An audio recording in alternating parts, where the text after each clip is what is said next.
If you need to request a refund from Cash App for payment that has already gone through, follow these simple steps to guide you through the process. Step 1. Open Cash App. Launch the Cash App on your mobile device. Ensure you are logged into your account to access your payment history and settings. Step 2. Locate the payment. Tap on the Activity tab at the bottom of the screen. Scroll through your transaction history to find the payment for which you want a refund. Step 3. Select the payment. Once you find the payment, tap on it to open the transaction details. This will provide you with more information about the payment, including options for further actions. Step 4. Request a refund.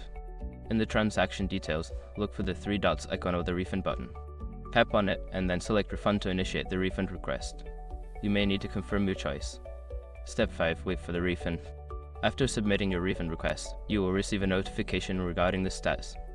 Refunds can take a few business days to process, so be patient and check back for updates. If you follow these steps, you should be able to successfully request a refund through Cash App. If you encounter any issues, consider reaching out to Cash App support for further assistance.